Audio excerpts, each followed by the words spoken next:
Gary Vee was on stage, and if you were there, you remember, he said, I how many of remember. you are using Google? How many of you are using AI? And I looked around that 1,000 or so people room and I'm like, oh my gosh. Sure, I had been on ChatGPT to tell it to write my emails better or help me write this listing description, but I didn't know the power of what it could do.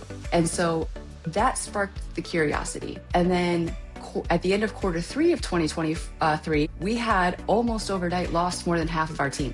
So we went from 7 to 3 real quick. And so I had to find a way as the co-owner of the team. I'm like, how are we going to keep up when we have, less than half of the people? And so that's when I really started to see, how can I systematize? What can I systematize? What could I automate to get our time back? How can I start to use AI in ways that actually takes time off of our plate instead of just makes things better? Hi, and welcome to the Loan Officer Team Training Podcast. My name's Irene Duford. I'm your host, and I'm super excited to have with me a really good friend, Lauren Lucas, who is an AI expert. She's a real estate agent, top producing real estate agent, and she has so many things to offer us today that I'm super excited to have you here, Lauren. Thank you for being here. Thank you for having me. It's my honor. Well, you have been on the road so much this last year, and I got you at the right time because it was right before you're getting ready to go back on the road again. So I really appreciate you taking the time. And you always are giving, no matter what. You're always giving. You're always making sure you give value to people. And I know that your biggest thing that you want to accomplish in life is to have a great impact on people. I love that about you. That's why we connect so well and have from the very start, is because we're on the same page when it comes to that. And it's great to make money. It's great to have all the nice, whatever you want. But what's even greater is when you have an impact in someone's life and you've got kind of a little bit of your handprint in their life from your heart. Absolutely. And I think that's what the world needs right now, right? I mean, there's so many people out there who are taking advantage and gurus and coaches, and they're driving around in Lamborghinis. I mean, they're not realistic to the everyday person. So I try to be as, meeting people where they're at, letting them know, like, I don't come from money. I don't come from opportunity. I built myself from exactly where I started, which was a small town kid with, I won't say who was who, but a narcissist and an alcoholic. And I lost my dad when I was 17. I was on my own and had to figure it out. And I don't want that for anyone else. And so all of the hard lessons that I had to learn, all the long roads that I had to walk, I want to turn around and help people now because I don't want that for anyone. Yeah, that's so awesome. So many of us, a lot of people have had a hard life, a hard upbringing, a hard start, but then they end up in really good places, which is just amazing to me how some people have a hard start and then they end up having a hard life. And other people take that problems and issues that they went through or challenges that they had in life and they do something with it. And that's what I know that you've done. And so tell us your story. Tell us how you got started in real estate and where you were before that. And then we'll talk about AI after that. Yeah, so totally. I'll start from, like I said, my dad passed when I was 17. I had big plans to go play soccer at a D1 school out of state. And I couldn't leave after that. I've got a younger sister and I just couldn't bring myself to do that. So I stayed local. I went to Otterbein here in Columbus, Ohio, and it's about an hour and a half from home at the time. I did what every kid in 2007 was told: go to college, get the degree, you'll figure it out. Yeah. And it was after a back injury that I realized that I couldn't afford to be at a liberal school, which was like 40 something thousand dollars. So I hopped around a lot in college. I went to a state school because it was cheap. And then I went to a community school because it's all I could afford. So it took me 9 years to get that degree. Wow. Yeah. But you got 9 it. years. I got it. Yeah. So over those 9 years, I did have a full-time job. I worked for the state of Ohio. It was great. On paper, it's the job that everybody wants. Decent pay, good pension, spend 30 years and you're set for life, good health care. But it was actually an annual or biannual review where I sat down and I was like, oh, I'm going to crush this. I'm absolutely going to crush this review. And they told me to slow down. They said I was doing too much. And so I looked into her, like, that was a switch. I still get chills thinking about, like, look, literally chills.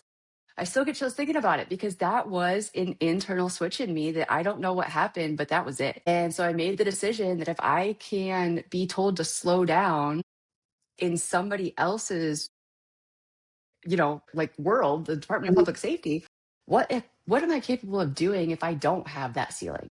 Did that thought And really come to you at that moment, or did you think about it and it came later? it was instantaneous. It felt like a gut punch. And I just said, this is it.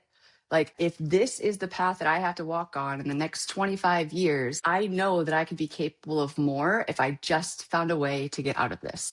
Mm. And so that took me about another 9 months to muster up the courage and, get all of my, what am I going to do? How am I going to pay the mortgage? Yes. And so in April of 2016, I put my 2 weeks in and I said, I don't know what the plan's going to be, but it's not going to be that. And you didn't know what the plan was going to be. I had no idea what the plan was going to be. So at the time, I had 13 college credits left to finish my degree. And so I said, okay, I'm just going to go bartend because I knew how to do that. And I'm going to finish these 13 credits and I'm going to figure it out. And so I did. I bartended all for, 6 to 9 months and finished my degree. And I'm sitting there writing my capstone, getting ready to graduate. And I'm like, well, now what? Because my degree that I was about to get was in criminal justice. And I had Oh, just left a big job with the Department of Public Safety. yeah. And so I was like, you know what? I'm going to look on Craigslist because back then Craigslist was safe-ish. So I got on Craigslist and I saw that Keller Williams was hiring. And I said, oh, I wonder what that is. And it was in that I sent an email. And it's so funny that we're meeting now and I'm telling this story because I just met with the man who recruited me way back then last night. But I had no idea what I was doing. And I walked in and I met with him and he kind of told me what a real estate career looked like. And I was like, I bet you I could do that.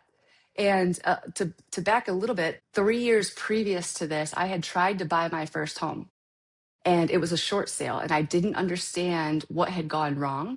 So I had a small obsession with trying to figure out the real estate industry anyway. So I think that could have been the subconscious way of me seeing Keller Williams and being a little intrigued. Yes. But I met with him the first time for 3 hours. My roommates thought that I had been kidnapped because they kept texting me because they're like, where are you? And it was in that moment that I decided I was going to sign up for my real estate classes. And so I kid you not, January 6th of 2017, I graduated, walked across the stage with my bachelor's degree. And January 7th, which coincidentally is today, Isn't that interesting? I signed up for real estate and attended my first real estate class the day after I graduated. Unbelievable. What a great story. One of the reasons I do this podcast is because I love to hear success stories. I am a student of success and I love hearing all the different success stories. And you have an amazing one. And that's why I wanted you to start out by sharing going back. And then the first year you got into real estate, from what I remember you telling me and hearing from other people, is that you got Rookie of the Year, right? I did. Yep. Yep. So by the time I took the fast track. So I was in and out, took my classes Monday through Friday from 8 to 5, I believe. So I was licensed and started by March. And from March to December 1st, I ended up capping in Keller Williams. That's about $2.5 million in sales and ended up getting Rookie of the Year. That is amazing. What a great feeling coming from a place that told you to slow down. You didn't have to slow down when you were practicing or when you were learning how to be a realtor, right? And getting your license. You didn't have to slow down when it came to production. You were in the perfect place for going as quick or as fast as you wanted to. Absolutely. And honestly, I couldn't have written the way the stars aligned. Looking back now, there was no conscious, okay, this is plan A, and then I'm going to take that step and that step. It was kind of just, I'm not happy. I got to figure this out. I'm just going to take a leap of faith and trust in myself and trust that the universe has me. And here we are. You know what I think is really interesting about your story, Lauren? And I've never said this to you directly, but what I love about your story is that you had some things that you had to deal with growing up. Like you said, narcissism, there was alcoholism and things like that growing up. But yet you believed in yourself, in what you could accomplish when the time came for you to have to do that. It's almost like an oxymoron, right? It's almost like that, how is that possible? How do you think it was possible? I mean, honestly, we've lived the white picket fence life. We had, we were the Joneses to everybody else. It was behind closed doors where things just weren't. I mean, there was arguing and fighting. I've had to call the police on my dad multiple times. It was just a very chaotic atmosphere. And so I think that, kind of masking in public and having that be the home life, I think that I kind of learned like I can't trust what I'm going to come home to. I don't know what moods are going to be. So I'm just going to take it internally and I'm going to trust that I'm going to find a way to keep myself safe and get me out of this situation as soon as I can and start to make decisions for myself. But like I said, I mean, I fell into it for 9 years. I got a degree in what I was told to get a degree in. I got, college debt because I was told to do that. And so finally it felt so freeing to be like, you know what? I've done everything I've been told step by step and I'm Mhm. still unhappy. What if I try it my way? I love that. And you had the ability to venture out and do it. And not everybody has that, or they don't let themselves do it, I should say. Everybody has the right to choose, but not everybody allows themselves to make that choice. And you did. That is so big. And I bet when you're looking over through things, as you get older, you'll look back more, even more like when you're in your 50s and 60s and 70s. I'm sure you'll look back and you'll remember and you'll realize how much you really accomplished. But right now, yeah, you see it, but you're in the throes of it right now. You're doing the work and getting everything done. Later on, mark my words, you will look back and go, oh my gosh, I cannot believe that I did all of that with my upbringing. I'm sure there were good things also in your upbringing. There is in Sure, everybody. yeah. For sure, there was love as well, and all of that. But it was chaotic in some ways, and yet you overcame that. And now I'll bet you are making sure that it's not that way in your home with your. Oh, absolutely. And I think that's kind of the choice you have to make. Like, are we perfect? Absolutely not. But I know what I don't want to be. I know what I don't want others to feel. And so I have to make that choice. And of course, there's going to be times where, we have stressful days or, things don't go our way. But the overarching is you've got to break that cycle in some way. You've got to say, like, this right here ends with me because I don't want that moving through anything that I touch. Exactly. Yeah. So you became Rookie of the Year. You ended up partnering with your Oh, partner, yeah. right? Okay. So, and tell me Yeah. about that. How did that work out with real estate? Did you love real estate? I read this is such a crazy story. So I started off solo agent, obviously had some success in the beginning. So I did what every agent is told not to do, which is don't get a buyer's agent first. You have to have admin, you have to have transaction coordination. And I was like, oh, no, no, no, I'm busy. I'll just get a buyer's agent. It'll be fine. Don't do that. Don't do that. Read the Millionaire Real Estate book, follow exactly what they tell you to do, because I'll tell you, I'm the first to admit I have failed more times than more people have tried. And that's how I have become successful. So I started this team with this buyer's agent and it imploded rather quickly. And so I wrote it off. I was like, never again. I'm just going to be a solo agent for the rest of my life. And about a year later, I had realized that one of the agents in my office had put a in contract on her board with the name of a friend that I had just had drinks with 2 days before. And I looked at her and I said, how did that just happen? I just had drinks with this person 2 days ago. And she said, well, I should have followed up. And I was like, oh my God. So I quickly realized it was either going to be collaboration or competition because people were choosing one or the other. And there were even some people who didn't want to hurt either one of our feelings. So they were choosing a third party. And so we talked about it. We both had our own way of doing things. We're both very different people. And so we talked about it for about another year. And finally, in 2019, we were at a career visioning, which is a 2-day event, I think it is, that Keller Williams puts on. And Ben Kinney at the time was the instructor. And he said, write down everything that you like to do in your day to day. And then write down everything that you don't like to do, or maybe you're not so good at. And she looked at my paper and it was the exact opposite. And then he said, whatever's on this list, you got to go find that person. And I'm like, oh crap, that person's right next to me. Yeah. So started the business in 2019. Since have fallen in love, got engaged, all the things. But we've been a team now going on, it'll be 7 years, which is crazy to believe. We've been as big as 11. We've been as small as 3. So we've kind of had the whole gambit of, kind of what the team structure has looked like. The pandemic obviously threw a huge wrench in a lot of things. But yeah, so we've been around since 2019 as a team, LKW Home Team, functioning under the brand of both of us and all of our agents. That is so awesome. I love that story. What about AI? What called you to get involved with AI? Because a year ago, you gave a presentation to our mastermind group with Neil Dingra. And I know you're going to tell me you were so nervous when you did that, but you had been working on AI all hours of the night, as much time as you could throw in. Tell us that story. Yeah, totally. So it was actually at Neil's Forward event in 2023. Gary Vee was on stage. And if you were there, you remember, he said, I how many of you remember. are using Google? How many of you are using AI?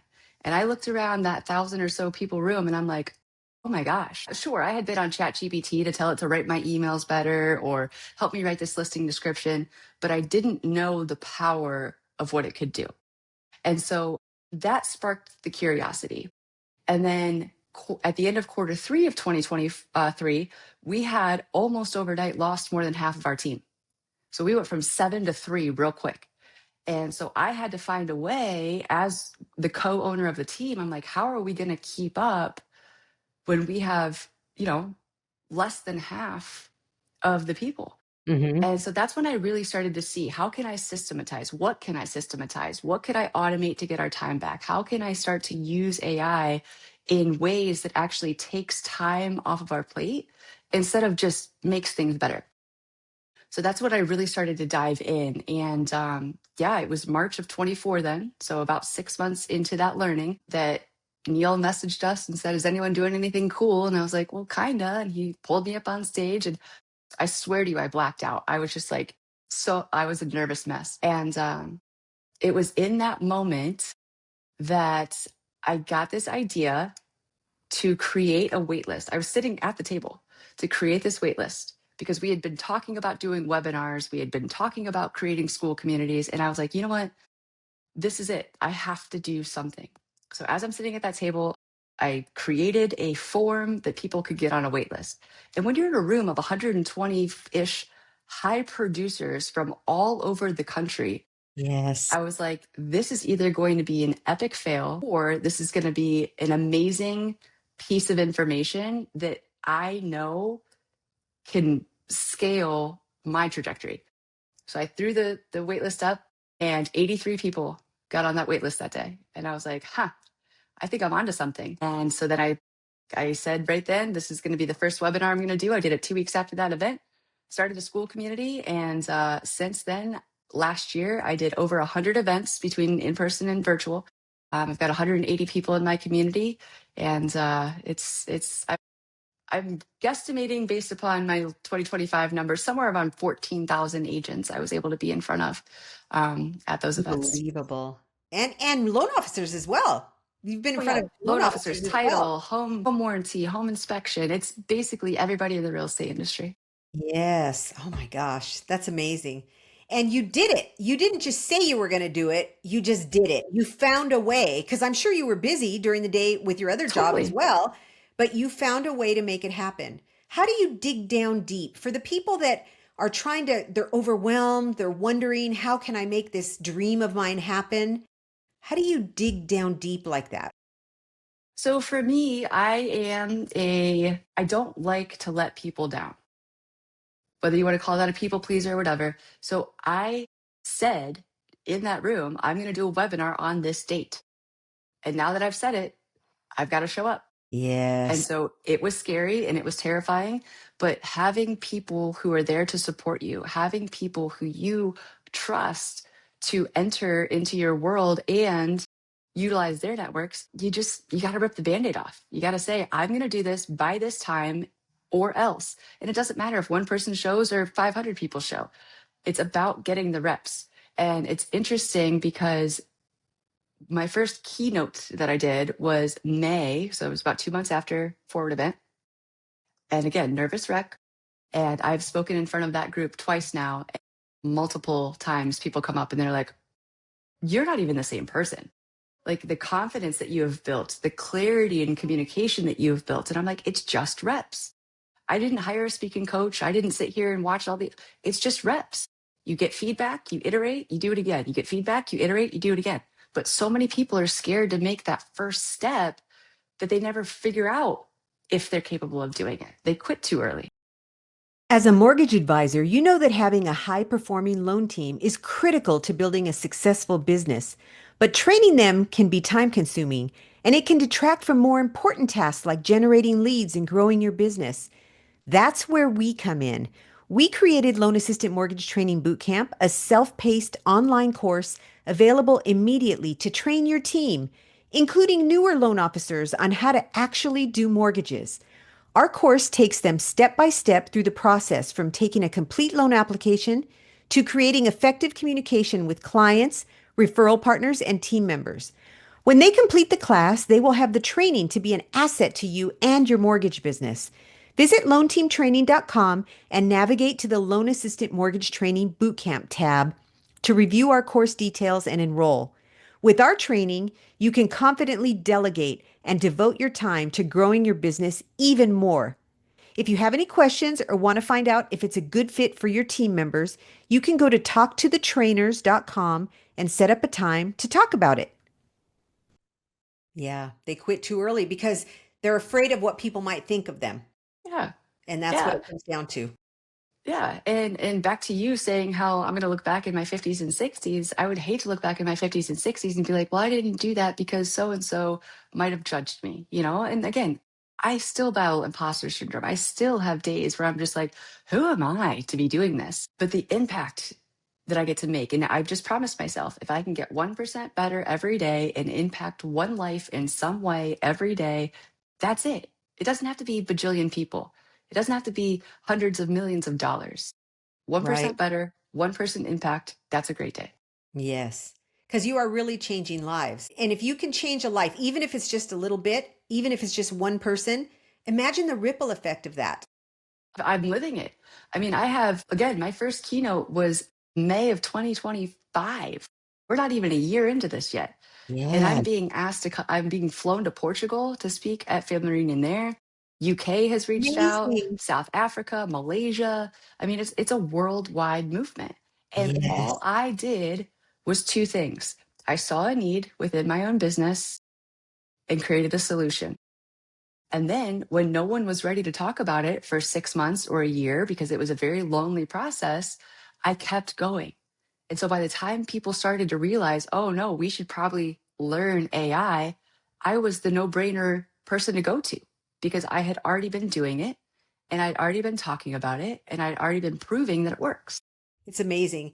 You know, I can relate to what you're saying because that's what I did when I was coaching loan officers, and I found that they had a huge need for their teams to be trained, not the regular training, not on loans, but on communication and systems and processes, things that other people were not training on.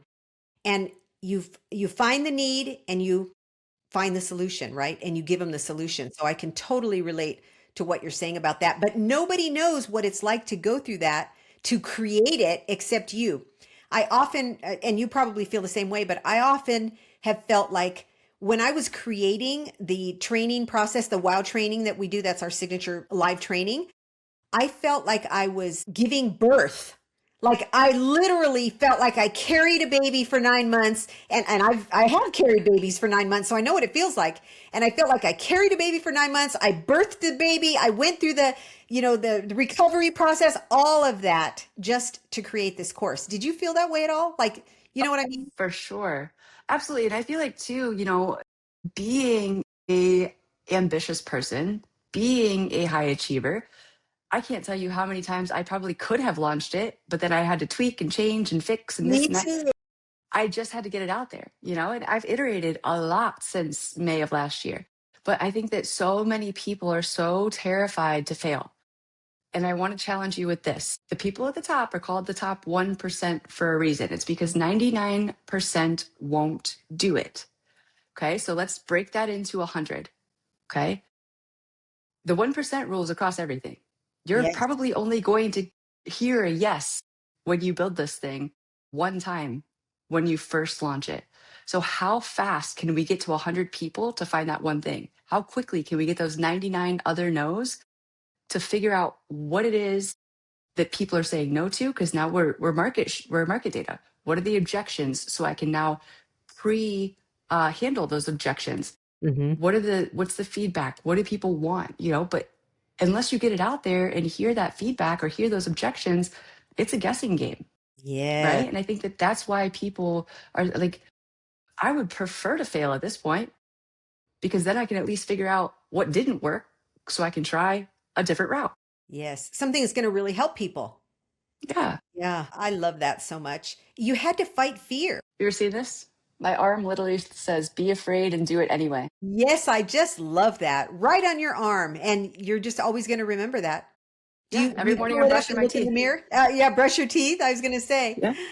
Yeah. That's Yeah. so great. It's so Yeah. true. We have to work through fear to be able to do it. You ever have regrets? Everyone does, right? Everyone has had regrets. Always. Yeah. Yes. I try not to hone on them though, because I did the best that I could with what I knew at the time. Exactly. That's it. But I wish I had done what I'm doing sooner. I wish I had done it years ago. I wish, you could wish away your life, but you just have to realize I'm helping people now. I'm having an impact now, and that's what matters. So it's going to hold us back if we look back and wish things had been different. We just have to go forward with today and do it, because what you have created is amazing. So I am personally in your AI group. So I just love it. I have not drove in to everything that I could be getting, but even just the small amounts that I've been getting are amazing. And so I can just imagine if I had time to sit there and really do it, or made time to really do it, how much better it would be. So it's the Elite Mastermind, right? That's the name of the group. So tell us about it. Yeah, absolutely. So there's a full classroom because everyone's in a different space. There are some people who are just learning AI. There are some people who are very advanced. There are lenders, there are agents, there are title companies, there are home warranty companies. It's all real estate. But there's a full classroom that you can do at your own pace. And a lot of it is copy paste, plug and play. So I give you the opportunity to just click a button and it just pops up, or you can actually read through and learn as you go. But I think the most powerful part of the community is 3 times a week for 1 hour, we go live in Zoom and we mastermind together. What is working for you? What is working for you? Did you try that didn't work? So it's becoming the shortcut, the cheat code for everyone who's in there to learn faster with like-minded people. And since we're all in real estate, guess what? There's also referrals going across the country.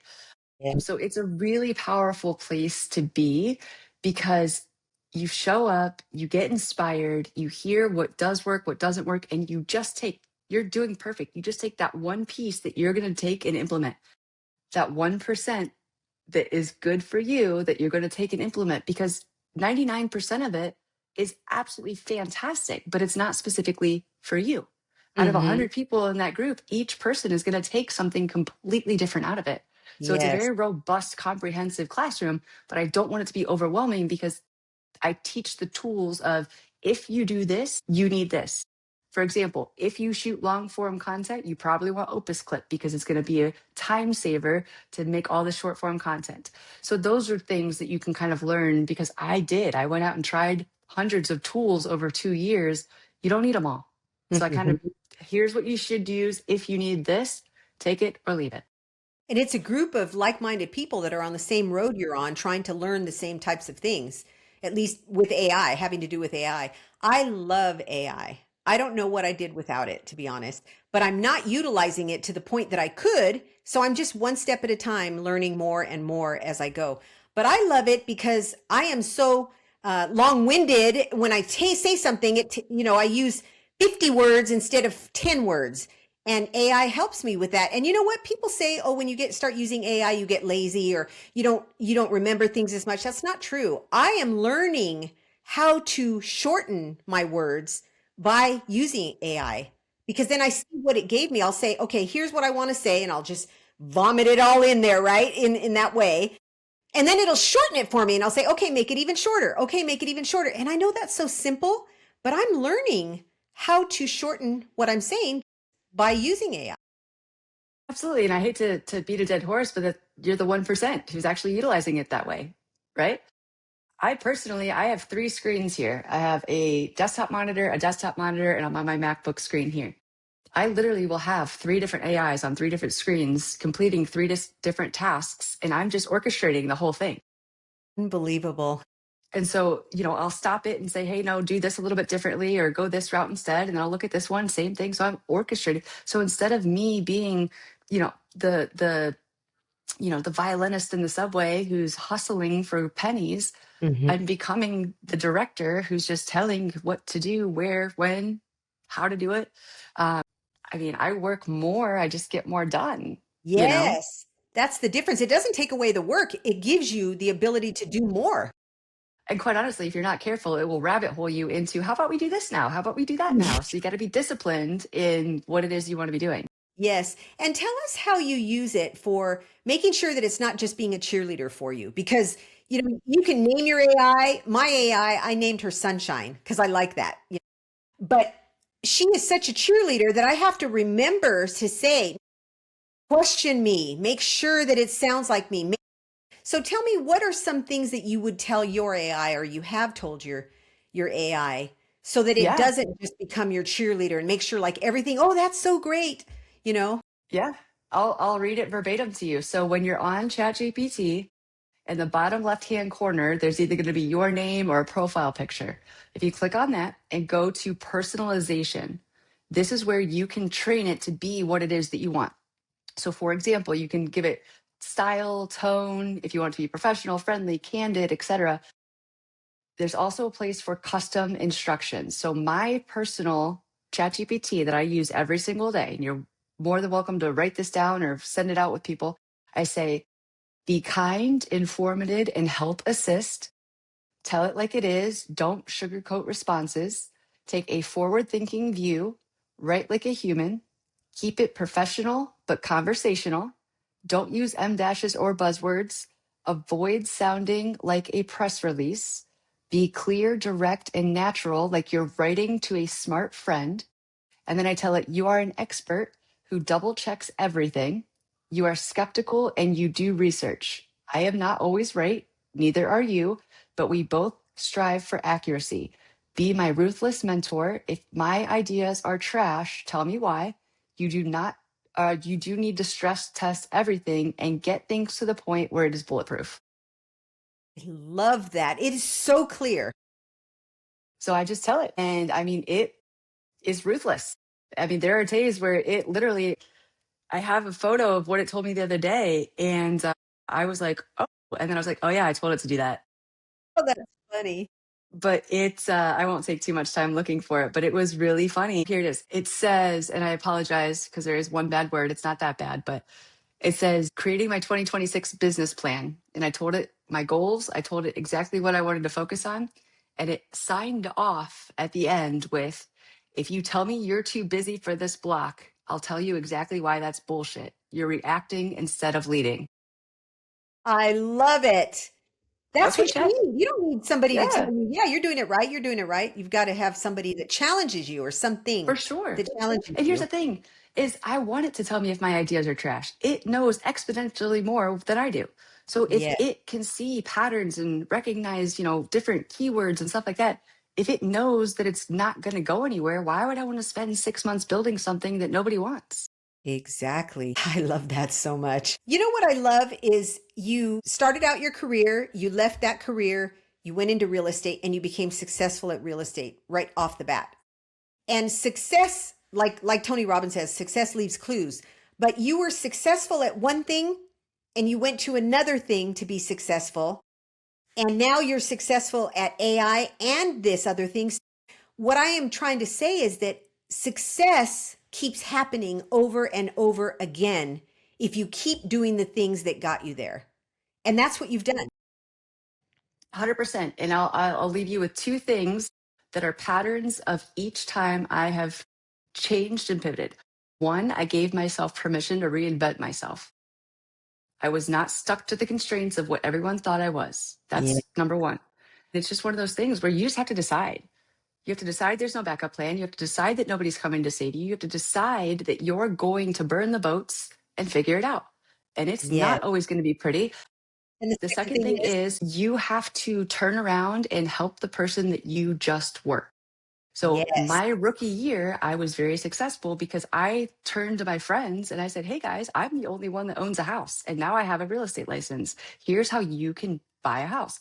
And so all of my first year were people in my sphere who now, looking back, have hundreds of thousands of dollars worth of equity because I taught them what I had just learned. The AI community, I turned around and taught the people who I had just been. You have to figure out who in this level up, who was I, who did I become, and you turn around and help those people. yes. And people helped us, right? People helped you coming in. You had Success, mentors. yeah, success is not a one man game or a one woman game. Mm-mm. And I'll be honest with you, I have learned over the last 7 months of all of this, your network absolutely is your net worth. I would not have had all the opportunities I've had if I was not willing to put myself in uncomfortable rooms and be the one who was like, I don't belong here. So you Yes. just have to get in the room. Yes, it's so true. You get in the room, you make the investment in yourself, you get there, and then you don't let your mind continue to play tricks on you. That old self-talk that you had that you don't belong here, or all these people are all successful and I'm not where they are. No, that's not what it's about. It's not. And one thing I've learned around my journey of, from coming from childhood to where I'm at now is, at least in my world, I've recognized that about 99% of the time, those voices in my head aren't even my voices. They're not. They're other voices. They're things we grew up with, things that were said to us, things that we heard growing up. And the brain doesn't know the difference between what's right or wrong. It just takes it all in. And whatever is repeated the most is what the brain will take in, and it will create grooves. And it's amazing how wonderful the brain really is. And now Yeah, there's proof that it will rewire. If we will put new programs in, it will rewire for us. So look at your wiring now compared to when you were maybe a kid or when you first got out of high school. well, for sure. And I can look back at pictures and I literally have this overcome feeling, whatever you want to call it, of like, I don't even know who that person is, but it's me. It was me. But looking at it, I'm just like, wow, Isn't I it don't even know amazing? who that person is. Yeah. Speaking Yeah, of that, that's my thing is self-talk, like giving ourselves the right programming and changing it. I love talking about that. So I just want to ask you one quick question about it. And that is, do you intentionally say things to yourself? Do you do any affirmations or what do you do to create better programming for yourself? totally. I am an open book. You can ask me anything. I have a piece of paper, grab it for you here, front and back. I love it. And whenever I feel icky or down or uninspired or whatever, I just look at that and it's got, goals of mine along the way. Of course, they've evolved, but the end picture, I just pick a couple of those and get back on track. Hmm. I love it. It has been so fun to have you on the podcast. Thank you for taking your time. Of course. It's been something that I've had a goal of having you on for a long time, and we just weren't able to make it happen yet because I hadn't really asked you. So I'm so grateful that you took the time. And I know that you helped many people today, not just one. And it's not just today that they're going to hear it. They could hear it again. They could hear it 10 years from now, and you'll still be helping them then. But the way you help people the most is just by being you, Lauren. You're an Thank you. amazing person. You're warm. You're inviting to everyone. You're open. You have changed so many lives that I'm aware of. And I know there's thousands more that you have changed. And I just want you to know how much we all appreciate you. I know I'm speaking for more than just myself, but you're an Thank you. I amazing appreciate person. that. So thank you so much for being here. And I'm so proud of you just seeing where you were a year ago, almost a year now. It was in March of Yeah. 2024 or 25. And Yeah. it's amazing. And I think too, I mean, that's the perfect example, right? Yes, I'm sitting here saying, just get in the room. I got in the room in 2023 and 2024 and didn't say a word. I just soaked it all in. And then even when my shot came, I was terrified. And now look what's happened in the last 10 months. it's just amazing. I love it. So thank you again. Of And course, my let pleasure. everybody know where they can find you on socials and in Yeah. your elite mastermind. Yeah. So every single handle on LinkedIn, Instagram, and Facebook is Lauren Lucas underscore RE. So Lauren Lucas underscore RE for real estate. The school community is school, SKOOL.com/AIRE Elite Mastermind. Okay, great. And I would highly recommend that you guys go check it out because it is amazing. And follow Lauren. If you want inspiration every single day, follow Lauren and you'll get it. It's just amazing. I remember even one night that you were sharing with the mastermind group something you did, and everybody was jumping on it. And I was trying to jump on it and I couldn't figure out the techie part of it. I felt so bad, but yet I was so grateful. That night you jumped on. It must have been midnight your time, and you had it ready for me in like 10 minutes. And I was like, oh my gosh, what kind of a person does that? Lauren Lucas does that. That's the kind of person that does that. And I just appreciate you. And I want you to know that it's not just me, it's everyone you know that appreciates you. You are a very special person and you're making a huge impact. And I'm grateful that I'm on the journey with you, being able to watch what you're doing. Thank you. I'm going to go cut onions now. All right. Well, thank you, I everybody. appreciate you. Thanks so much for everybody being here. And I know you got value from Lauren today. And so I'm so grateful that you're here. Enjoy the rest of your day, and we will see you next time.